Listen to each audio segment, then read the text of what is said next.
Oh, wait, you're listening? Okay. All right. Okay. All right. You're Listening to Radiolab. Radio From WNYC. See? Yeah. Okay, I'm just going to start. Tree walks into a bar. Okay. Bartender asks, what'll you have? Tree says, Yeah. oh, you want to guess? Well, no, I'm already dismayed by your concept because trees, as I last checked, can't walk. They're rooted to the ground. Just go with it, Lulu. Just go with it. Come on. Okay, Tree walks into a bar. Okay. Yeah. Bartender says, what'll you have? I've got a branching decision ahead of me, but I'll go with a lager. Anything but a lager. Oh, anything but a lager. Okay. That's right. Another one. Okay. 3 dendrochronologists walk into a bar.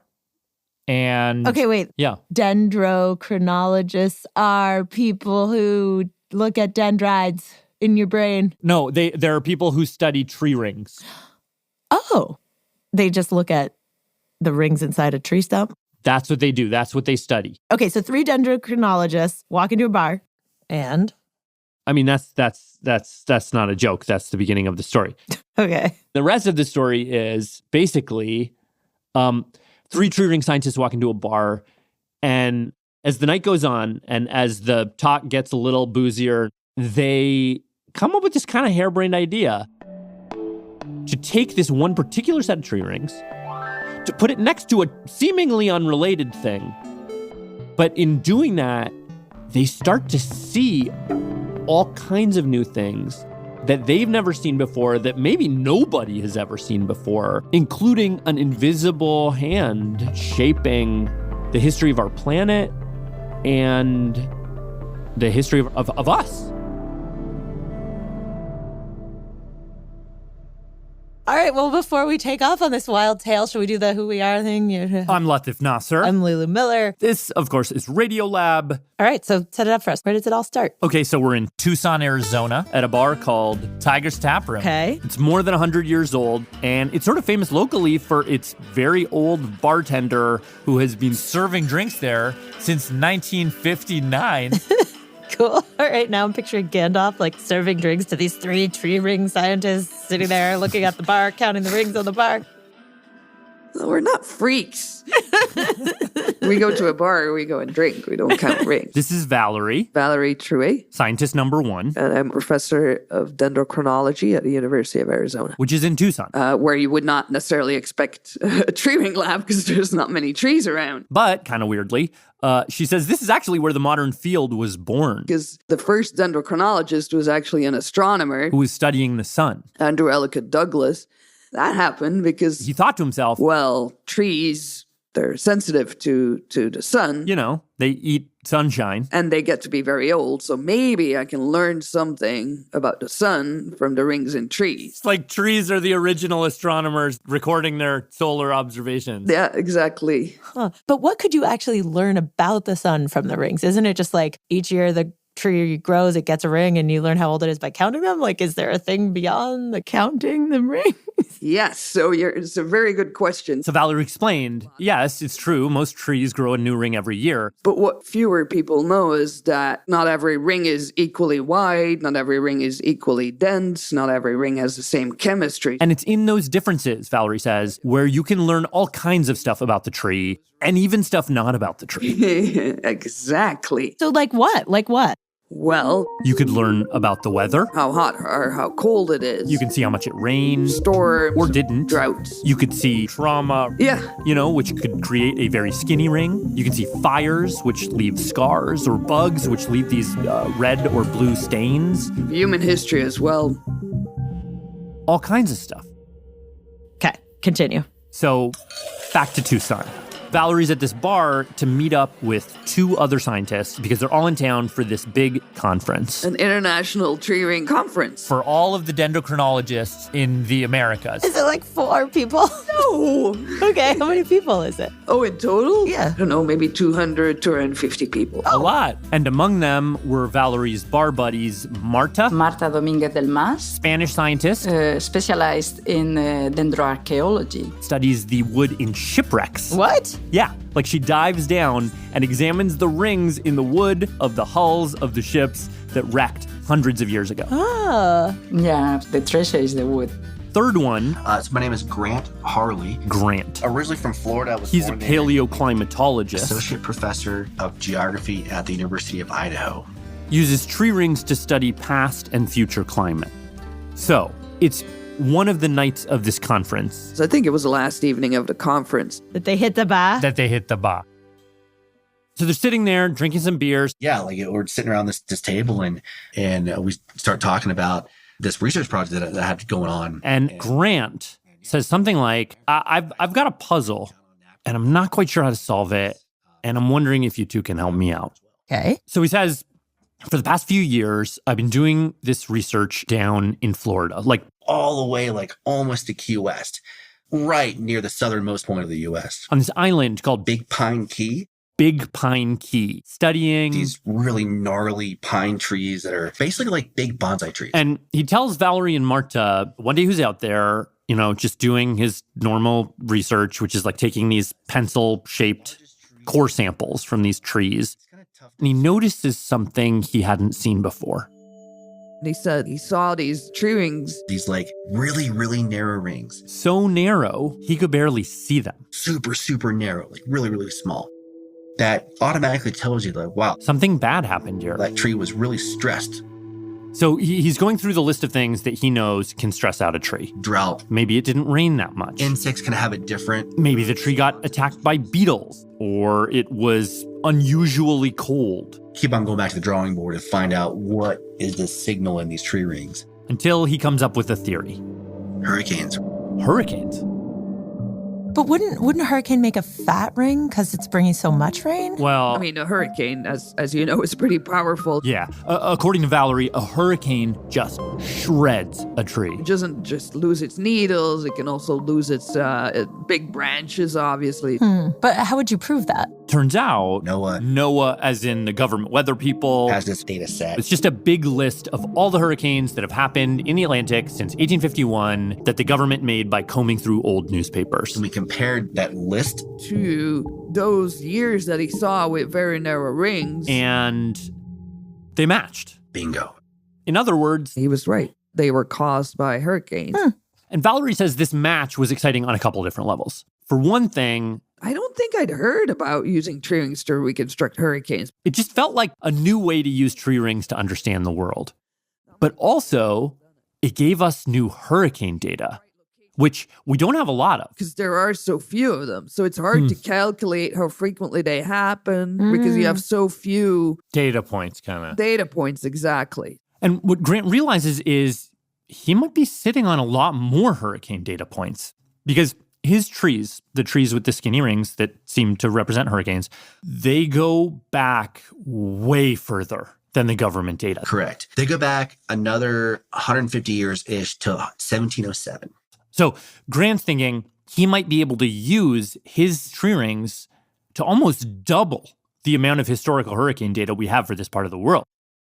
Problem is, he now needs something outside of the tree rings to prove that. And this is essentially the puzzle that he brings to Valerie and Marta at the bar. How do I prove that this is hurricanes? And Marta Marta Dominguez del Mas. is like, it's funny you say that because a lot of the shipwrecks I dive at wrecked because of hurricanes. Entire fleets going down because of hurricanes. And so I just spit it out. I'm like, what if we linked it to?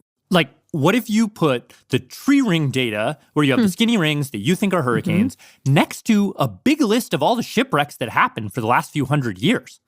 Would they match up? Because if they do, we're seeing what? Because if they do, it's like the shipwrecks and the tree rings are both showing us hurricanes. It's like double reference. Huh. Got it. So they have this idea at the bar that night. Literally the next morning, they get together and start looking around for a list of all the shipwrecks that have happened in that part of the world. And fortunately, There's a very good record, written documentary record of the Spanish shipping trade from 1492 up until it ends around 1825. And when they would wreck, they would keep track of where they wrecked, when they wrecked, why they wrecked, whether it's pirates or hurricane. they get their hands on this list. They eliminate the shipwrecks they know were caused by something other than hurricanes or that are in the wrong area or that, were not in the right time of year. And then Grant takes that shipwreck spreadsheet and merges it with the tree ring spreadsheet. And I kid you not, they're almost identical. they match. You see the exact same pattern when you compare the shipwreck years to hurricane years with the tree rings. So it's like, okay, fat ring, no shipwrecks. Fat ring, no shipwrecks. Fat ring, no shipwrecks. Narrow ring, tons of shipwrecks. And that was a moment where I'm like, yeah, this is it. This is working. Wow. There's something so satisfying about possibly catching an objective truth, an objective happening with these silent bystanders. It's just like a tree. Yes. It just feels harder to come by these days. Yeah, you're spot on. That's what I really like about trees. You can't say the tree's saying this or a tree's saying that because you can see it right there in the wood. You can't make it up. It's right there. Trees don't lie. Okay, and just so I am clear on what they are not lying about, I think what we've just learned is that the shipwreck data confirmed that Grant's skinny tree rings are in fact hurricanes, which means tree rings are now doubling the amount of hurricane data that we have. Tripling. So the hurricane data the government had at the beginning of all this went back to 1850, right? Then the tree rings extended it back to 1700. So they added 150 years. But now the shipwrecks extended back even further, all the way to 1495. Yeah, 150 to 450 years. Yeah. Oh my God. So these three tree ring scientists basically tripled all of the historical hurricane data that we had for the Caribbean just by lining up these three different data sets.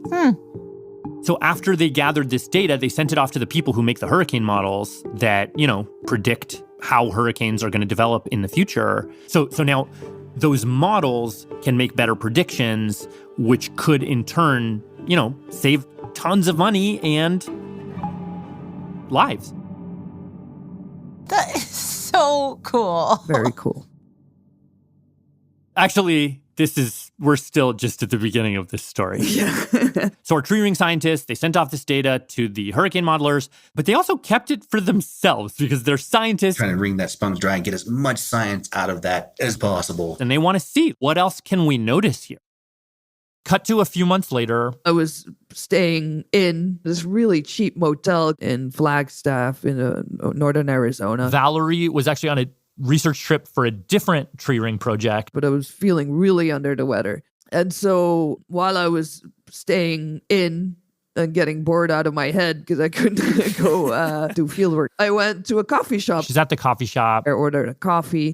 I set myself at the window. And she's like, I'm just going to work here. Pulled up the graph. The graph of the 300 years of shipwrecks, which also kind of stand in for the hurricanes. But anyway, she'd been toying around with it. She hadn't really found anything interesting in it yet. But then I went to grab my coffee, and when I went back from the counter towards my laptop, she noticed something in the graph that she hadn't seen when she was looking at it up close. This dip from 1645 to about 1715, where there were virtually no wrecks. No wrecks. That feels not hurricane-y. Yeah. So kind of like a grace period or something. It was 70 years of almost no hurricanes. And once you see it, you can't unsee it. All the weathermen between 1645 and 715 were like, back to you, Doc. Yeah. So she's like, that's weird. What is that period? And the answer to that question, it does two things. It reveals the secret about the sun that you almost certainly did not learn in school. Okay. And it also shows how this moment, this 70-year stretch, this clear-skied time of very few hurricanes, sort of shaped the world we live in today. And we'll get to that after the break.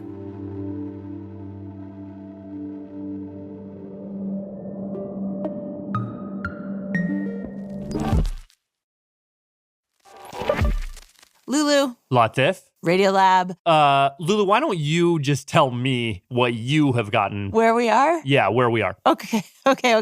So we started a story. This is a story about a drunk idea with follow-through. That's right. They woke up the next morning and actually went and chased it out. Nice. So these scientists have chased down this wild idea. They've matched tree ring data with shipwreck data. It's allowed them to look deeper in the past than ever before at hurricanes. They discovered this weird lull, Right. this time where there were less hurricanes. And then you were about to tell us how that lull shaped the modern world we live in today. Right.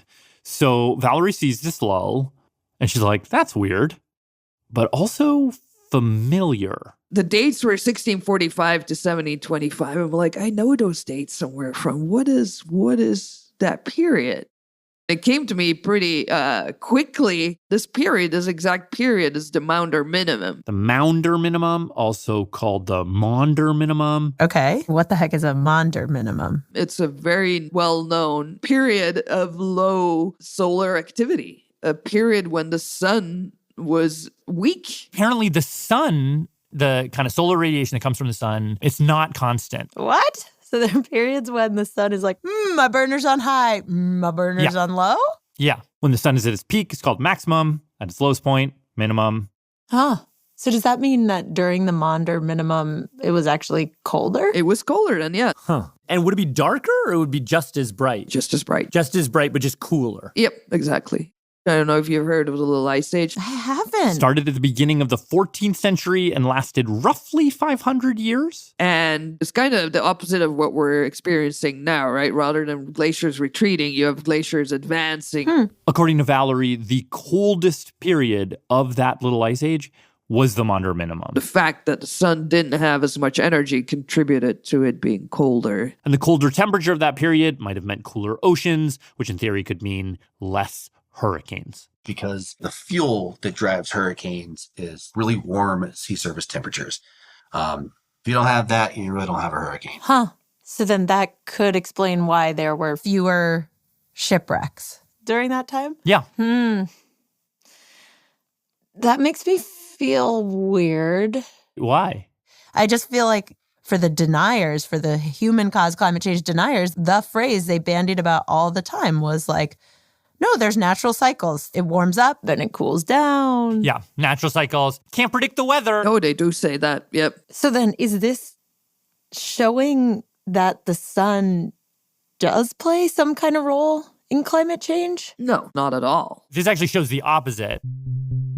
Check this out. Record-breaking temperatures. Record-breaking heat waves. Dangerous heat wave. As we all know, in the last few years, we have had the hottest years in the history of our planet. Summer heat wave. Unprecedented heat wave. It's really hot. It's going to be a brutal couple days. It's like we're setting records all over the place, right? Yep. Weather stations are logging a sea of red as temperatures hit record highs. All of this has happened at a time when we're not even at a maximum yet. We're in a week, even though it's so hot. Yeah, exactly. Right now, we're in the middle of a smaller 11-year solar cycle. We hit the minimum in 2019. We're still ramping up. A lot more heat is coming our way. Oh, no. Yeah. Okay, so back to the story. Okay. So Valerie was in the coffee shop. She saw the lull in the shipwreck data, and she recognized it as the Maunder minimum. But when Grant looked at that same time period of the coldest period of the Little Ice Age, 1645 to 1750. he recognized something else. The golden age of piracy. The golden age of piracy? That's right. The golden age of piracy. Grant is a big fan of pirates, has been ever since he was a kid. Turns out this is common knowledge among pirate nerds, but in almost these exact same years, there was an explosion in bands of pirates, basically robbing and hijacking ships in the Caribbean specifically and in the Atlantic more broadly. Like it was when piracy became, first of all, more common, but also like became way more culturally visible. Many of the most famous pirates you know of came out of this very period. Are you going to tell me who? Henry Morgan, a.k.a. Captain Morgan. Captain Morgan. He's real? Yeah. We have captured a Spanish galleon. Anne Bonny and Mary Read. If I had a pistol, I'd shoot out your gizzard pin. Blackbeard. I be Blackbeard. Huh. And even if you've never heard of any of those people, you've definitely heard of Pirates of the Caribbean. Oh my gosh, really? Yeah. You are without doubt the worst pirate I've ever heard of. This is the age where the mythology of Pirates of the Caribbean emerged. This, by the way, is Matt Casey. I am a specialist in the 20th century history of Haiti and Cuba at the University of Southern Mississippi. He and Grant actually met on a bus on a field trip. 2-hour bus ride. To New Orleans. And I'm not even sure that we talked the whole 2 hours, but very quickly within the conversation, we realized that we had a lot in common. Among the things, their love for the golden age of piracy. And at some point, Grant asked him, do you think that this lull in hurricanes that we found in our data could have caused the golden age of piracy? And I became really excited because, yes, for a historian of the Caribbean, this just makes so much sense.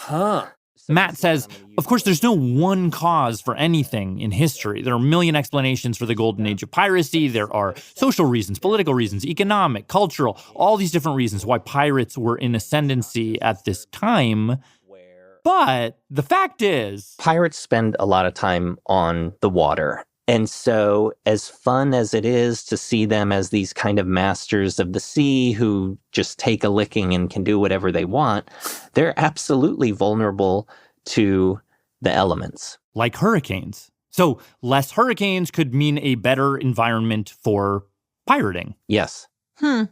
But that was not my first thought. Matt Casey says when he looks at this period of time, this lull in hurricanes that lines up with the Maunder Minimum, that lines up with the golden age of piracy, he sees it lining up with a whole other thing. This is the moment that shaped the history of the world in a way that people don't always recognize. The world? It sounds like an exaggeration, but that is not too hyperbolic.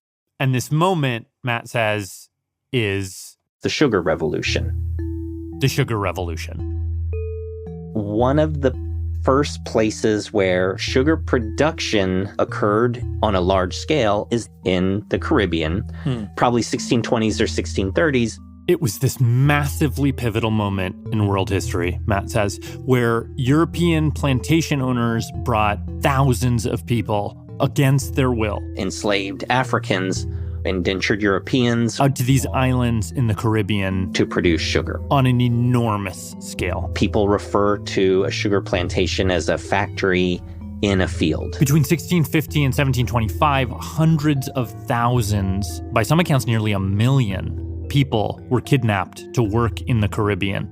Many died. Horrendous in the scale of human tragedy. And in roughly that same time period, sugar consumption in Europe quadrupled. That sugar produces massive amounts of wealth, so much so that European industrialization was actually paid for by how lucrative sugar was in the Caribbean. A lot of historians, including Matt, argue that the profits from the sugar plantations were the startup capital of industrial capitalism in England. And that these profits not only funded the Industrial Revolution, but essentially gave birth to modern capitalism itself. And the way Matt sees it, part of what allowed for all of that to happen, the boom in sugar production, the expansion in slavery, the birth of capitalism, is this decades-long Maunder Minimum lull in hurricanes. It was a moment of calm weather that let the plantations flourish, the ships sail filled with pirates, but also enslaved people and sugar and money. This period of stability, it subtly enabled all of that to happen.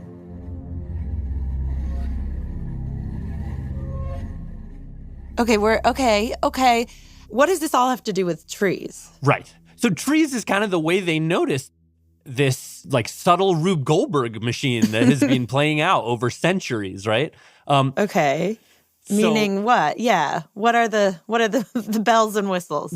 Right. Okay. Well, so basically, these three scientists in this bar, they use a combo of information they got from tree rings and information about shipwrecks to discover this 70-year period where the sun was dimmer, which somehow led to fewer hurricanes. And that 70-year period had this sort of disproportionate effect on agriculture, on basically slavery, on capitalism, on the way our modern world gets made. Maybe. This is all a big theory. And I think the thing that makes this story worth telling right now is like all of that, the Maunder minimum, their estimate is that was about 1 degree Celsius of cooling. And now we are doing this to ourselves, but like in the reverse. We are now the sun. Huh. Whereas the sun cooled the planet down by 1 degree, we are now turning up our own thermostat by 2 degrees. Maybe. Okay. Can we keep it to 2 degrees? Like to me, it's like we're changing our climate, and what new possibilities and even kind of what new cruelties are we going to unleash? Are we going to open up? I don't know if you can say for sure. It's unimaginable. This story's just ramping my fear. Like, does that give you anything other than just like make you want to lie down and No, I think it does. Like I think it's like cry? so we're like meerkats, you know? How so? We're like running around foraging for little grubs. Yeah. And then every once in a while, like one of us stands up and looks around. Yeah. Like that's to me what they did in the bar. Like it's like one of those moments of like standing up, looking around, being like, whoa, there's a big picture here. Mm-hmm. It takes those kinds of like bar, bus, whatever, wherever moments to like kind of sit back and be like, wait a second, all this stuff is connected. Like all this stuff is like, we're trying to like divide up the world to make it comprehensible, but it's all woven together.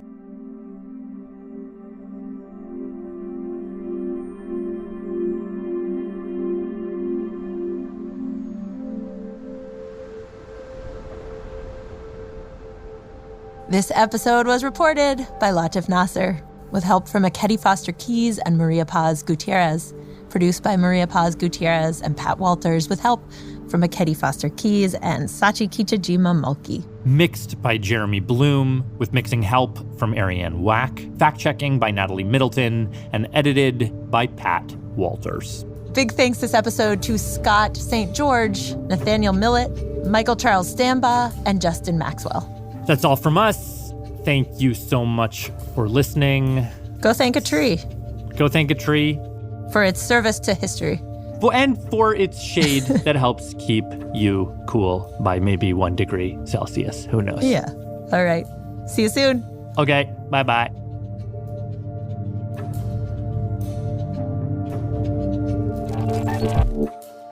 Radiolab was created by Jad Abumrad and is edited by Soren Wheeler. Lulu Miller and Latif Nasser are our co-hosts.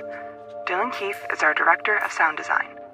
Our staff includes Simon Adler, Jeremy Bloom, Becca Bressler, Rachel Cusick, Akedi Foster Keys, W. Harry Fortuna, David Gable, Maria Paz Gutierrez, Sindhunyana Sambandang, Matt Kilty, Annie McEwen, Alex Neeson, Sarah Kari, Anna Vasquez Paz, Sarah Sandbach, Ariane Wack, Pat Walters, and Molly Webster, with help from Sachi Kitajima Mulkey.